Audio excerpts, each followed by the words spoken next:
전도서 6장 1절에서 6절 말씀입니다. 제가 먼저 1절 보겠습니다. 내가 해 아래서 한 가지 불행한 일이 있는 것을 보았나니 이는 사람의 마음을 무겁게 하는 것이라. 어떤 사람은 그의 영혼이 바라는 모든 소원에 부족함이 없이 재물과 부요와 존귀를 하나님께 받았으나 하나님께서 그가 그것을 누리도록 허락하지 아니하셨으므로 다른 사람이 누리라니 이것도 헛되어 악한 병이로다. 사람이 비록 100명의 자녀를 낳고 또 장수하여 사는 날이 많을지라도 그의 영혼은 그러한 행복으로 만족하지 못하고 또 그가 안장되지 못하면 나는 이르기를 낙태된 자가 그보다는 낫다 하나니 낙태된 자는 헛되이 왔다가 어두운 중에 가매 그의 이름이 어둠에 덮이니 햇빛도 보지 못하고 또 그것을 알지도 못하나 이가 그보다 더 평안함이라. 그가 비록 1000년의 갑절을 산다 할지라도 행복을 보지 못하면 마침내 다 한 곳으로 돌아가는 것뿐이 아니냐. 아멘. 오늘 이 시간 예배하면서 우리 하나님께서 저와 여러분에게 성령을 통해서 귀한 음성을 들려주시기를 바랍니다. 그 귀한 음성은 오늘 기쁨으로 살기를 결단해라. 기쁨으로 살기로 결단해라. 행복하게 살기로 결단하라 하는 말씀의 제목으로 같이 은혜를 받기를 원합니다. 우리는 밝은 낮과 어두운 밤으로 된 하루를 보내며 살아갑니다. 주말에 또 쉼을 갖고 또 월요일은 또 열심히 무거운 중압감 속에서 열심히 일을 하며 지내갑니다. 따뜻한 봄이 우리에게 찾아오는가 하면 추운 겨울을 맞이하며 살기도 합니다. 이것은 인생살이에도 마찬가지입니다. 낙심과 슬픔의 시간을 갖는 반면에 희망과 기쁨의 또 시간들을 우리가 보내기도 합니다. 오늘 우리가 살아가면서 무거운 중압감 속에서 살아야 하는 때가 있고 평안히 또 우리가 살아가는 때가 있습니다. 어떤 때는 겨우 생명만 유지하고 나아갈 수밖에 없는 그런 상황이 있을 때가 있고 또 한편으로는 꽃을 피우고 열매를 맺는 그러한 삶을 살 때도 있습니다. 이것이 우리의 인생입니다. 이것이 어우러져서 같이 인생사를 이루어가고 있습니다. 우리가 때와 시기는 선택할 수 없습니다. 이렇게 하나님께서 그 때마다 만들어 놓으신 거기 때문에 우리가 때와 시기를 선택하며 살아갈 수는 없습니다. 하지만 어떻게 반응할 것인가, 그것은 우리가 선택할 수가 있습니다. 행복한 시기와 때는 우리가 선택할 수 없습니다. 하지만 행복한 반응은 선택할 수 있습니다. 아브라함 링컨이라고 하는 대통령이 이런 말을 했습니다. 사람은 행복하게 살기로 결단한 만큼 행복해진다라고 말하고 있습니다. 이것을 뒷받침하는 그러한 여러 우리의 삶의 모습과 연구 결과들이 증명하고 있습니다. 연구에 따르면 대부분의 사람들이 이제 일주일 중에 언제가 행복하냐 하면 금요일이 행복지수가 10%가 올라간대요. 금요일 되면 더 이제 주말을 보내고 내가 행복하게 지내야겠다 하는 마음을 갖기 때문에 그렇습니다. 그러니까 금요일이라는 날에 행복함을 가지려고 하는 마음을 갖고 있기 때문에 행복이 더 높아지는 그런 결과를 봅니다. 근데 단지 똑같은 날인데요. 월요일이나 금요일이나 똑같은 날인데 마음을 먹으면서 행복하기로 살기로 하니까 행복이 더 많아지는, 높아지는 그러한 결과를 갖습니다. 이것을 놓고 보면 우리가 마음만 잘 선택해도 월요일을 금요일처럼 여기면서 우리가 삶을 좀 더 풍성하게 살아갈 수 있는 은혜가 있습니다. 오스트리아에서 있었던 연구 결과도 비슷합니다. 오늘 선택이 몸의 상황이나 우리 환경이나 또 유전자 못지않게 행복에 더 큰 영향을 미친다는 결과를 가져왔습니다. 그래서 10% 정도는 환경이고요. 40% 정도는 내가 행복을 선택하는 그런 마음이라고 이야기를 하고 있습니다.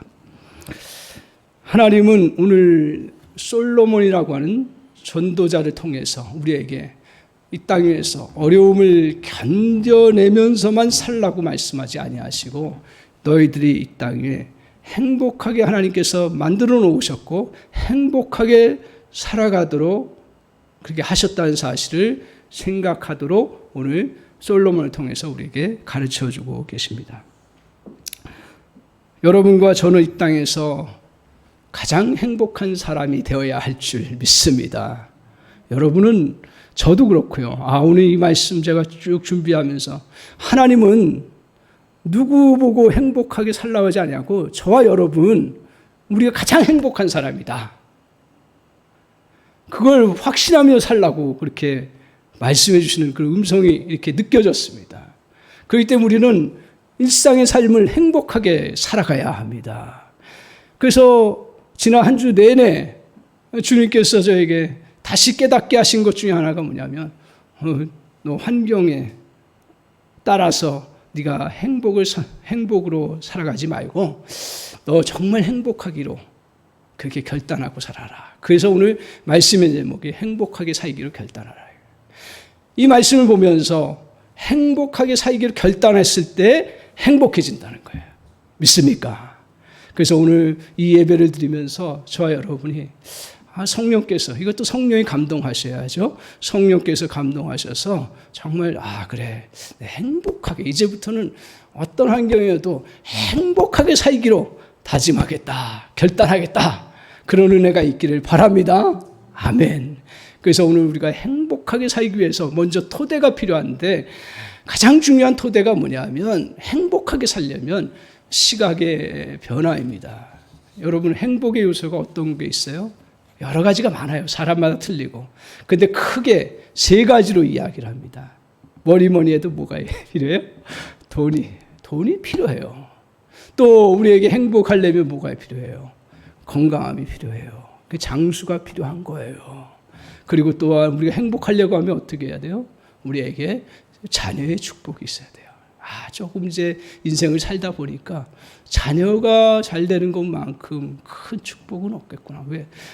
그런 그 깨달음을 얻습니다. 그래서 유대인들은 이 세 가지가 행복의 요소라고 이야기하고 있습니다. 그것을 솔로몬이 잘 정리하고 있습니다. 2절, 3절 한번 같이 보세요.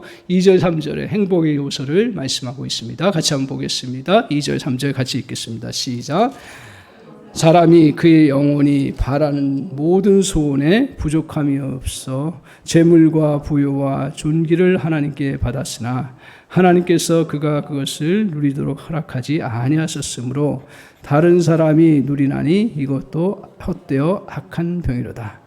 사람이 비록 100명의 자녀를 낳고 또 장수하여 사는 날이 많을지라도 그의 영혼은 그러한 행복으로 만족하지 못하고 또 그가 안장되지 못하면 나는 이르기를 낙태된 자가 그보다는 낫다 하시니 하나니 이렇게 말합니다. 세 가지를 이야기하고 있습니다.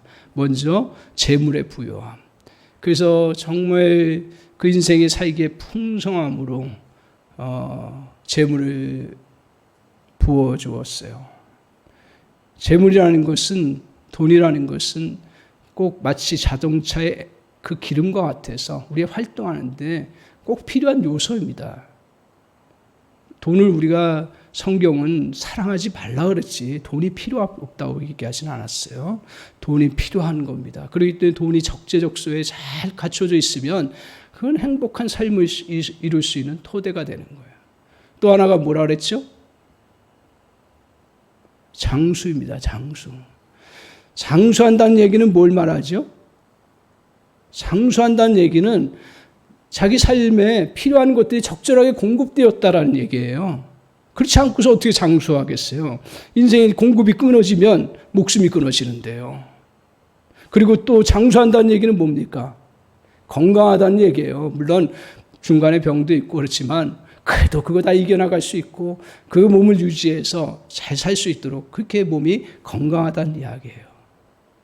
또 장수한다는 얘기는 뭐예요? 인생사에 어려움도 많았지만 그러나 내가 정말 실족하지 않을 정도로 하나님께서 그 삶을 또 축복해 주셨다라는 거예요. 그래서 장수의 축복이 있기를 바랍니다. 뭐 나이가 많아서 어쩌고저쩌고 뭐 시대가 뭐 어쩌고저쩌고 고령화사 사회가 된다 이렇게 뭐 남들이 뭐라 해도 장수는 하나님께서 주신 축복이에요. 그래서 이 장수의 축복을 누리면서 행복해질 수가 있습니다. 또 하나 뭡니까? 자녀입니다. 자녀들 어떻습니까? 정말 그 부모의 얼굴이에요. 자녀들이 잘 되는 것만큼 더 행복한 게 없어요. 기쁨이에요. 그래서 성경에서는 그 부모의 영광이라고 이야기를 하고 있습니다. 이처럼 행복의 세 가지 요소를 갖추었습니다.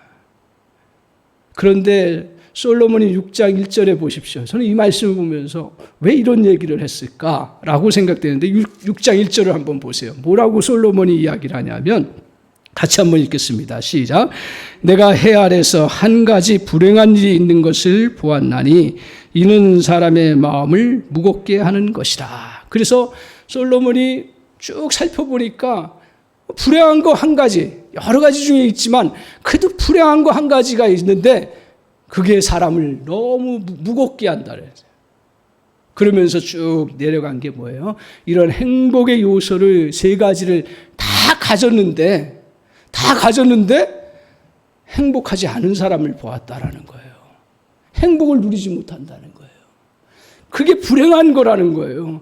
이렇게 재물도 가졌고 또 장수했고 그리고 또 자녀도 잘 갖고 누려나가고 있는데 행복하지 않은 사람을 수없이 많이 보았다라는 거예요. 이게 불행한 일이라는 거예요. 아이고, 나는 해당되지 않지? 이렇게 생각을 했는데 보니까 다시 잘 곰곰이 생각해 보니까 50년 전에 우리의 삶을 한번 보십시오. 50년 전에 가지고 있던 돈의 액수에 지금은 100배가 훨씬 넘는 돈을 갖고 있습니다. 그 다르죠. 그리고 우리가 보편적으로 이거는 뭐 특별한 사람만 얘기하는 게 아니라 보편적으로 지금 생명의 수명이 30년이 늘었어요. 장수하는 시대 속에 살고 있어요. 그리고 지금의 자녀들 어떻습니까? 뭐 부족하다 비교해서 그렇지 우리 자녀들 학력이 얼마나 높아지고 얼마나 똑똑한지 몰라요. 참 이렇게 다음 세대 뭐 문제점도 많지만 그러나 정말 우리보다 더 똑똑하고 어떨 때는 더 많은 거 배우고 더 능력 있게 살아가는구나. 이렇게 됐으면 정말 행복해야 되지 않아요? 근데 살펴보니까 행복하지 않은 거예요. 행복의 그 기쁨은 반비례하는 모습을 갖게 됩니다. 그 이유가 무엇입니까? 다시 2절로 돌아가 보세요. 그 이유가 있습니다. 왜 이렇게 조건을 갖추고 행복한데도 불구하고 행복하지 않은 이유가 오늘 2절에 있습니다. 좀 이 말씀을 오해하지 마십시오. 그래서 전도서는 주의 깊게 살펴봐야 됩니다. 2절 다시 한번 읽어보겠습니다. 시작. 어떤 사람은 그의 영혼이 바라는 모든 소원에 부족함이 없어 재물과 부요와 존귀를 하나님께 받았으나 하나님께서 그가 그것을 누리도록 허락하지 아니하셨으므로 다른 사람이 누리나니 이것도 헛되어 악한 병이로다. 악한 병이라는 이야기 쓰고 또 불행한 일이라고 쓰고 자꾸 그러는데 그 이유가 뭐냐 하면 하나님께서 그가 그것을 누리도록 허락하지 아니하셨다. 이걸 여러 가지로 해석할 수가 있어요.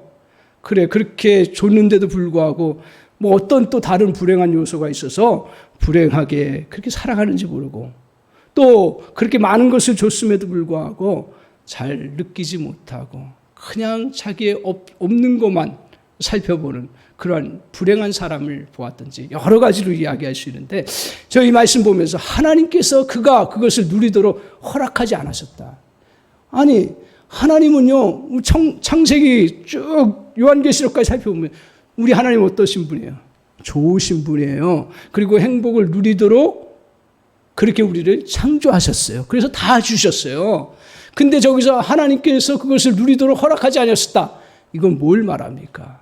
말씀을 연구하면서 기도하면서 살펴보니까 저것은 하나님의 생각과 하나님의 지혜를 모르기 때문에 그 하나님의 생각과 지혜로 그 재물과 행복의 요소들을 바라보지 못하고 자기 생각 속에 빠져서 인간적인 생각 속에 있었기 때문에 하나님이 누리도록 하는 것을 누리지 못하는 결과를 가져왔다는 거예요.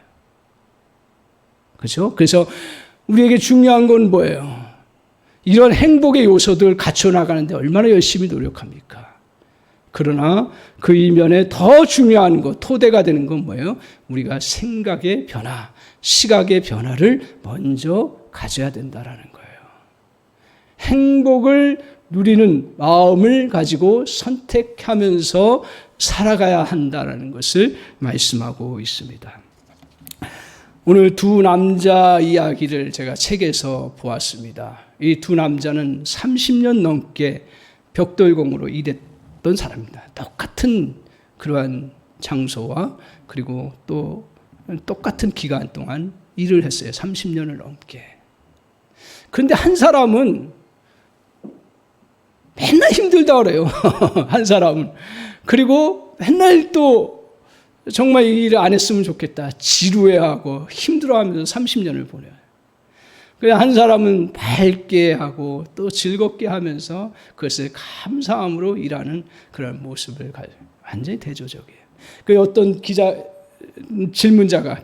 질문합니다. 두 사람에게. 그 첫 번째 사람에게 당신 어떻습니까? 라고 물어봤어요. 그러자 첫 번째 남자가 대답했습니다.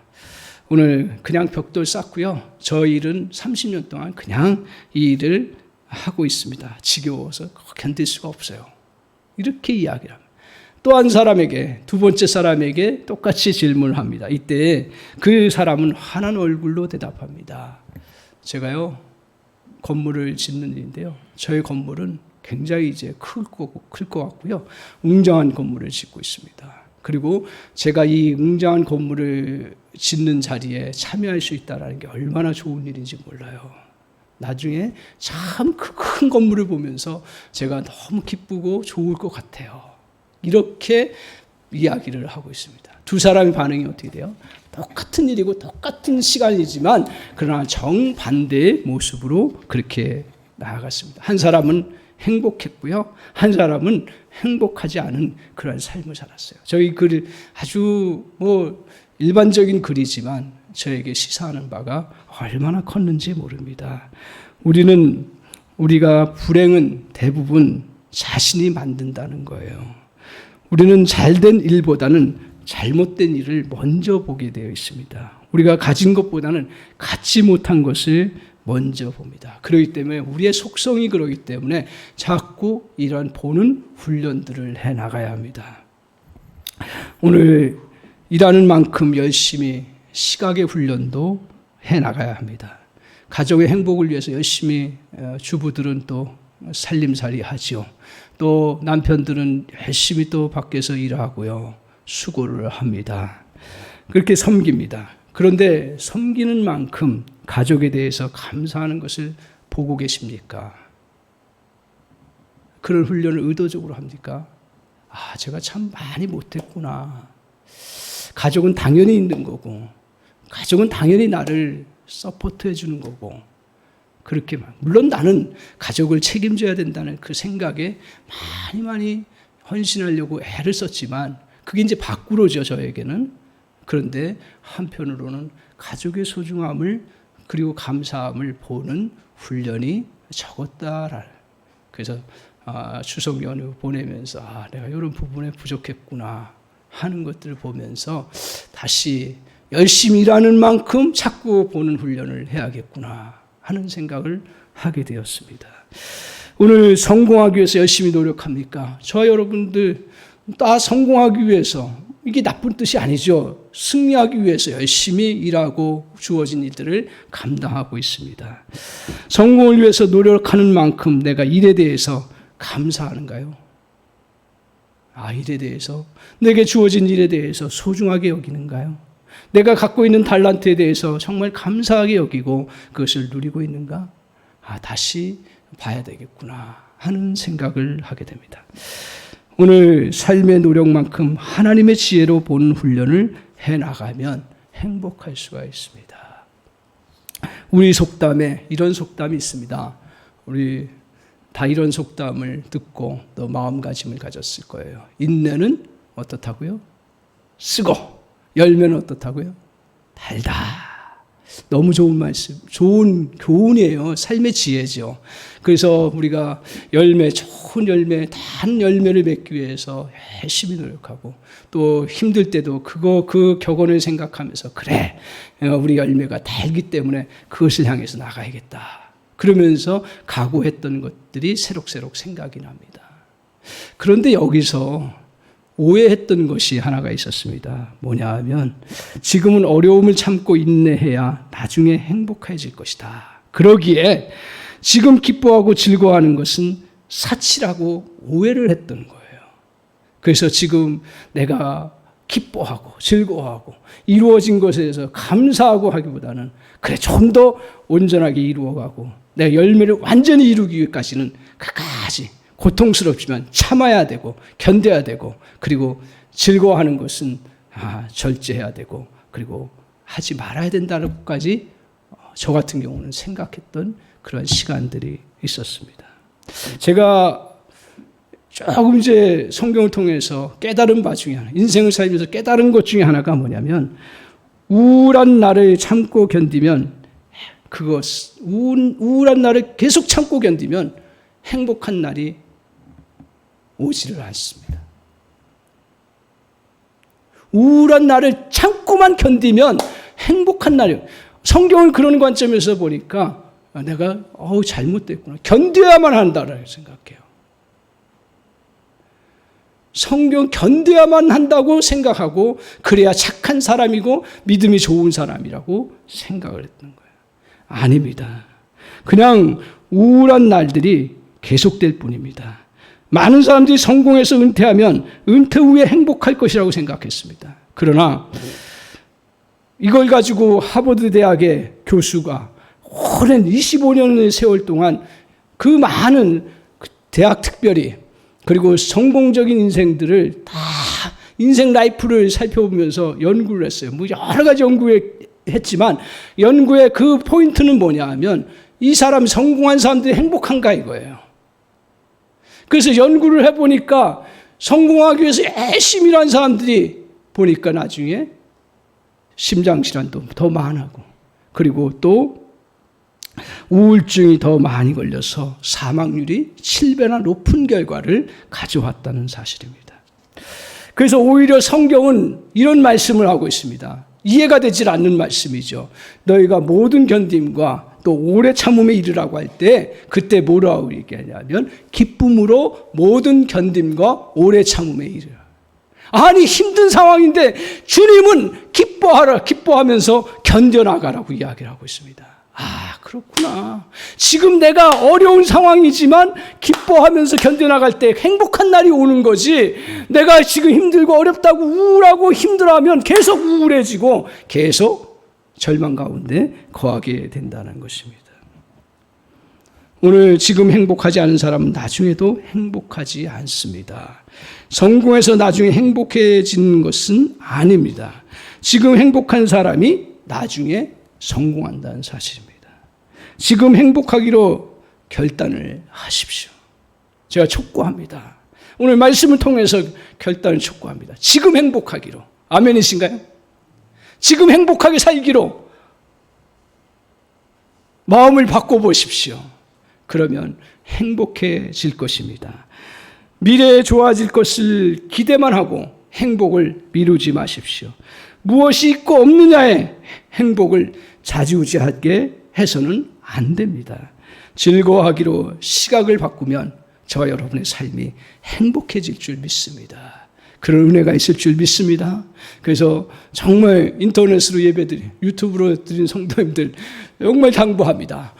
이 힘든 시간들이지만 저와 여러분이 다시 그래, 내가 행복해지기로 내가 다시 한번 결단하는데 내 시각을 바꾸겠다. 그런 은혜가 있기를 바랍니다. 그래서 행복해지기 위해서 뭘 바꾸라고요?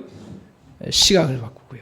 그게 토대가 됩니다. 그 다음에 우리가 기둥을 세워나가야 되는데, 기둥을 세워나갈 때 어떤 기둥을 세워나가야 되냐면 만족의 기둥을 세워나가야 합니다.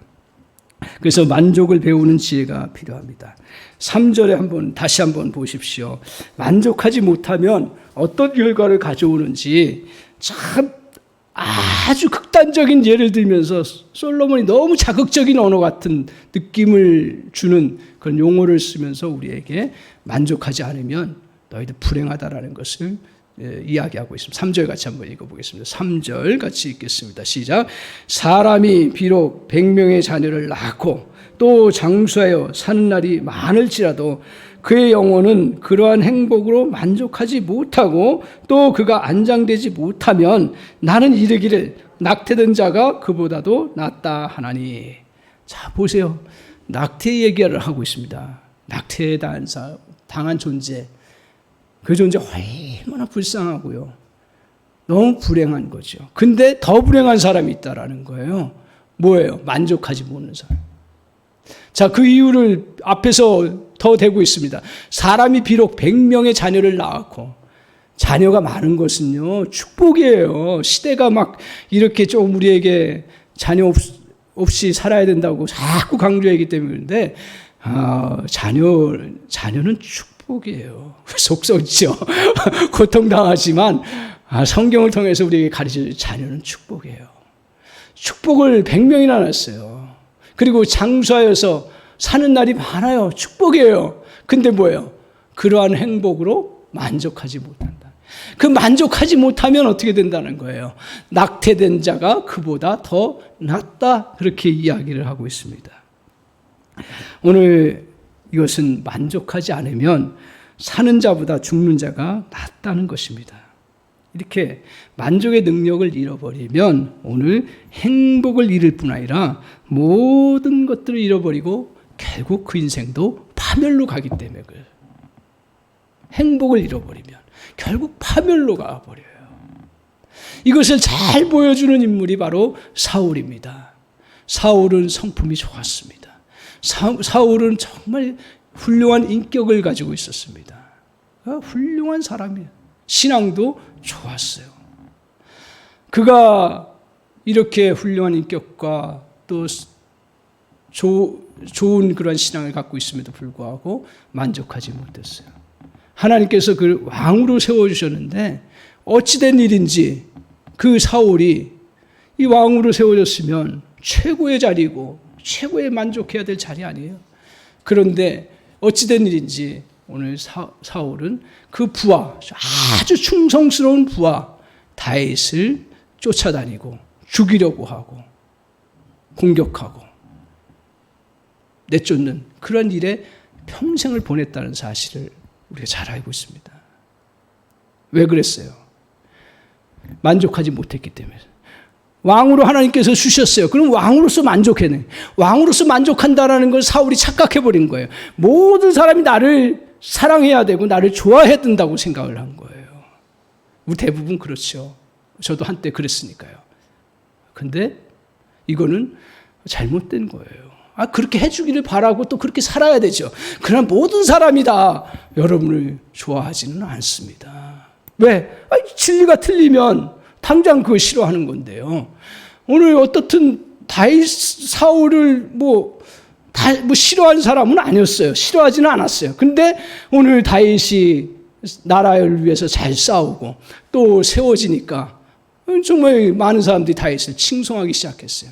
그때 사울이 그것을 그냥 나라를 잘 다스린 그 신하가 잘 컸구나 이렇게 하고 감사함으로 그것을 만족했으면 오늘 다윗을 향해서 공격하지 않았을 거예요. 그러나 모든 사람이 나를 지지해줘야 되고 나를 칭찬해야 되고 나를 받아줘야 된다고 생각하기 때문에 다윗을 주목하면 다윗을 없애고 다윗을 정말 이 땅에서 내쫓아 버리면 내가 만족을 다 채움을 받을 수 있다라고 그렇게 생각했어요. 그 결과 어떻습니까? 평생 타겟을 쫓아가고 나중에 어떻게 됩니까? 우울증 걸리고요. 나중에 어떻게 됩니까? 미쳐 돌아가고요. 나중에 어떻게 됩니까?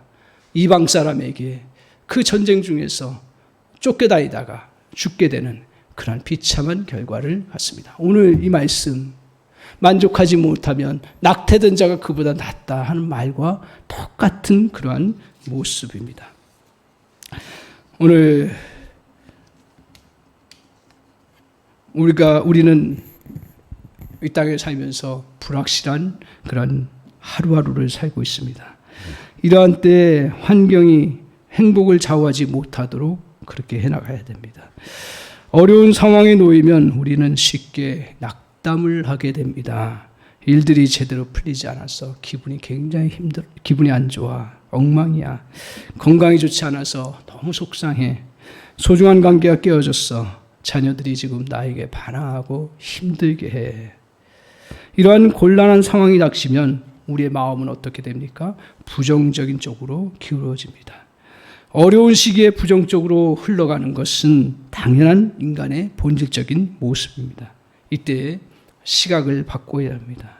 만족을 향해서 우리가 다시 훈련을 해 나가야 합니다. 어려운 환경에서 성경은 정반대로 우리에게 교훈하고 있습니다. 그래서 너희 형제들아, 너희가 여러 가지 시험을 만나거든 온전히 기쁘게 여기라. 왜냐하면 너희 믿음의 시련이 너희를 온전케 함이라 라고 말씀하고 있습니다.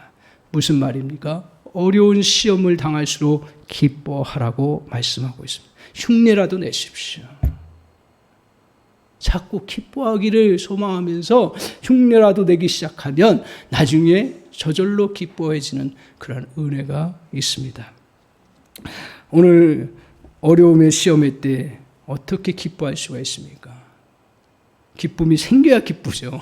그래서 이 진리가 맞긴 한데 이제 기쁨이 샘솟기까지 기쁨이 샘솟아야 되는데 그 기뻐하라고 말씀을 해서 그 말씀대로 따라가려고 했는데 기쁨이 생기는 그러한 또 하나의 통로가 뭐냐 하는 거예요. 그래서 히브리서 11장 6절입니다. 이렇게 말씀하고 있습니다. 하나님께 나아가는 자는 그가 계신 것과 그 다음에 뭐예요? 반드시 그가 상 주시는 이심을 너희가 믿어야 할지니라. 오늘 우리는 굉장히 신앙이 좋아져가지고 마치 상 받는 것을 부끄러워하는, 내가 상을 나는 그런 거 없어도 신앙. 아닙니다. 성경은 철저하게 상을 이야기하고 있습니다. 이게 나쁜 게 아니에요. 상을 받기를 위해서 열심히 경주하는 것은 잘못된 것이 아니에요. 상을 받기를 소망하면서 나아갈 때 우리 안에 여러 어려움들이 있어도 내가 인정받으면 어떻게 돼요? 기쁘지요. 기쁘면 어떻게 돼요? 더 열심히 하게 되고요. 그리고 그것을 견뎌나갈 수가 있어요. 우리 주님이 반드시 우리를 좋은 곳으로 인도하실 것이다. 아멘. 우리 주님이 우리에게 어려운 가운데서 더 능력 있게 하실 것이다. 아멘. 그걸 믿어야 한다 그랬어요. 하나님께서 우리를 더 온전케 해주실 것이다. 아멘. 아멘. 하나님이 이 환경 속에서 더 선한 영향력을 끼칠 수 있도록 우리를 이 어려운 가운데서 그냥 우리를 훈련시키시는 중이다. 아멘. 이걸 믿고 바라볼 때 우리는 기쁨으로 나아갈 수가 있습니다. 할렐루야. 이 사실을 꼭 기억하시고 이 사실을 꼭 붙잡고, 그래서 절대로 저와 여러분이 빠지지 말아야 될 곳이 어디예요? 불평하는 자리입니다. 또 신음하는 자리입니다. 너무 거기에 빠져들어요. 불평하면 불평에 매이게 됩니다. 그래서 그곳에서 벗어나지를 못해요. 불평하는 사람이 그곳에서 벗어나서 성공을 향해서 나가는 일이 없습니다. 그곳에서 감사할 때 그것을 뚫고 이겨나갈 수가 있습니다. 바울과 우리 신라가 그 감옥에 갇혔을 때는 불평했습니까? 오늘 또한 모세가 광야에 있을 때 불평했습니까? 하나님 앞에 감사하며 나아갈 때 그 불평을 뚫고 새로운 하나님의 역사를 이루어 나아갔습니다. 오늘 이런 은혜가 있어요. 오늘 이런 은혜를 저와 여러분이 누려나가시기 바랍니다. 그래서 오늘 우리가 이 땅에 살면서 행복은 어떻다고요? 선택이라는 거예요. 근데 어떻게 선택을 해야 돼요? 우리 토대를 바꿔야 돼요. 시각을 바꿔야 돼요. 그리고 만족으로 우리의 기둥을 세워야 돼요. 그런데 그 다음에 잘 보십시오. 우리 인생을 겪으면서 나는 전도서가 너무 요새 좋아졌어요. 인생의 깊은 깨달음을 보여줘요. 자, 11절을 한번 보세요. 뭐라고 얘기를 하는지 11절 같이 한번 읽어보겠습니다. 11절 같이 읽겠습니다. 시작. 헛된 것을 더하게 하는 많은 일들이 있나니 그것들이 사람들에게 무슨 유익이 있으랴. 자, 어떤 느낌이 들어요? 이거를 표면적으로 보면 염세적으로 느껴져요. 헛된 것을 더하게 하는, 헛된 것에 더해보면 어떻게 돼요? 헛된 것이 되지요. 그 일들이 참 많은데 그것들이 사람들에게 무슨 유익이 있으랴. 여태까지 쭉 이제 6장은 행복에 대해서 이야기를 하고 있어요. 그리고 만족에 대해서 이야기를 하고 있어요. 그러면서 헛되다고 이야기를 해요. 헛된 것에 더하지 말라고 이야기해요. 무슨 말입니까? 이 말씀을 잘 여러분이 기억하셔야 됩니다. 헛되니까 아무것도 하지 말자라는 얘기예요? 우리가 아무리 해도 행복을 이 땅 위에서 누릴 수 없기 때문에 행복하지 말자라는 얘기예요? 아닙니다. 오늘 우리가 지금 꼭 그런 시대 속에 살아가고 있어요. 잘못하면요, 코로나라고 하는 이 시대 속에서 우리가 자칫 잘못하면 그래요. 모든 것을 우리가 보호해야 되고 잘해야 돼. 그건 당연한 거죠. 그러나 그것 때문에 아무것도 하지 못한다고 생각하는 그러한 우리의 그 사고방식에 빠지기가 굉장히 쉽다라는 거예요. 우리 성경은 그렇게 가르치지 않습니다. 오늘 이건 뭘 말하고 있습니까? 오늘 이 땅에서 즐거움과 행복을 누리는 것은 어떻다라는 거예요? 해 아래서의 그 즐거움과 행복을 누리지 말라는 얘기가 아니라 뭐예요? 한계가 있다라는 얘기예요. 한계가 있다라는 얘기예요. 이 땅의 것은 결코 우리에게 쉽게 얘기하면 진정한 행복을, 우리에게 참 행복을 가져다 주지는 않는다라는 거예요. 왜 그렇습니까? 왜 그래요? 이 본질을 우리 성경을 통해서 찾아야 되는 거예요. 사람들이 다 이 행복의 요소를 채워나가고 행복해 하는 것 같아요. 그거 너무 좋은 거예요. 성경도 그렇게 살라고 이야기를 해요. 그러나 그것이 한계가 있다는 것을 오늘 우리에게 가르쳐주고 있습니다. 그건 뭐예요? 하나님 우리를 창조하실 때 어떻게 창조하셨어요? 자, 창조의 본래로 들어가세요. 우리를 흙으로 지으시고 그 다음에 뭘 누셨어요? 생기를 누셨어요. 생기가 뭐예요? 하나님의 영이잖아요. 그래서 어거스틴은 이렇게 이야기를 합니다. 우리의 영혼에는 텅 빈 공간이 있다고. 그것을 어떤 것으로 채울 수가 없다고. 그것은 오직 하나님만이 채울 수 있다고. 하나님이 채울 수 있는 거예요. 영혼의 그 빈 공간을 채울 수 있는 것은 다른 것들로 삼각형으로, 네모로, 오각형으로, 육각형으로 비슷하게 다 채워나가요. 그래서 내가 돈을 많이 벌으면 또 내가 많은 것들을 또 성공하면 내가 행복할 것이라고 생각해요. 그게 나쁘다는 이야기를 하잖아요. 그러나 그것은 진정한 행복이 아니라는 거예요. 잘 보세요. 내가 건강만 하면 행복할 거라. 물론 건강해야 행복한데 그게 완전하지 않다라는 얘기예요. 그러면 우리가 행복한 건 뭐냐? 우리 안에 영혼의 빈 공간을 꽉 채울 수 있는 그 은혜가 필요한 거죠. 감사하게도 예수 그리스도를 통해서 복음을 우리에게 주셨고 복음과 더불어서 보혜사 성령을 우리에게 부어주셨습니다. 아멘. 그래서 우리 그리스도의 영이, 하나님의 영이 뭐예요? 성령이에요.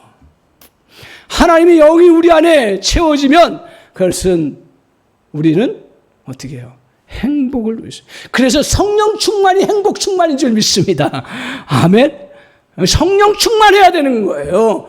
다른 것으로 진짜 행복을 누릴 수가 없어요. 다른 것도 다 필요하지만 그러나 우리가 진짜 행복하고 누릴 수 있는 것은 우리 안에 끊임없이 성령 충만한 거예요. 감사하게도 우리는 예수를 믿으면 성령을 우리가 영접하고 성령이 우리 안에 거하신다고 말씀하고 있습니다. 따라서 우리는 성령을 받은 자이고, 그런데 이 성령으로 우리가 함께 살아가고 성령과 더불어서 우리가 모든 일을 감당해 나갈 때 성령 충만의 놀라운 은혜가 있습니다. 사도 바울이 그 극심함 속에서도 그 아주 극한 어려움에 처하고 그리고 자기가 정말 영적으로도 충만하고 능력 있고 높은 자리까지 올라갔음에도 불구하고 내가 이 모든 것에 만족하기를 자족하기를 배웠다라고 얘기해요. 어떻게 해서 배웠다 했어요? 내게 능력 주시는 자 안에서 내게 능력 주시는 자 안에서 어떤 우리에게 능력 주시는 분이 뭐예요? 하나님이시죠. 하나님의 성령이 우리 안에 구체적으로 우리에게 역사하셔서 우리가 능력 가운데 어떤 어려움이나 또 좋은 것들 속에서도 다 그것을 만족을 누리면서 행복을 누릴 수 있는 놀라운 역사가 있습니다. 사랑하는 성도 여러분, 오늘 저와 여러분에게 정말 하나님께서 행복하게 살기를 원하십니다. 우리는 어떻게 해야 돼요? 진짜 이러한 것들, 우리의 그 해 아래서의 것들을 우리가 누려나가지만 그러나 우리가 행복하기 위해서는 성령과 더불어 함께 하시기를 바랍니다. 성령으로 충만해 주시기 바랍니다. 성령으로 함께 일하시기 바랍니다. 성령으로 함께 봉사하시기 바랍니다. 성령으로 함께 모든 생각과 모든 마음을 정말 인도함을 받기를 원합니다. 그러면 우리 안에 성령께서 정말 능력 있게 우리를 다시 일으켜 세우실 것입니다. 그래서 슬픔이 기쁨으로 바뀌게 되고 낙심이 소망으로 바뀌고 그리고 좌절이 우리를 다시 무릎을 일으켜서 정말 새로운 그러한 희망과 능력으로 나아갈 수 있도록 길을 열어주시는 놀라운 은혜가 있는 줄 믿습니다. 오늘 이 사실을 우리가 기억하고 붙잡고 성령 충만이 곧 행복 충만이라는 사실을 기억하고 늘 성령 충만에 힘쓰는 저와 여러분 되시기를 주님의 이름으로 간절히 축원합니다. 아멘.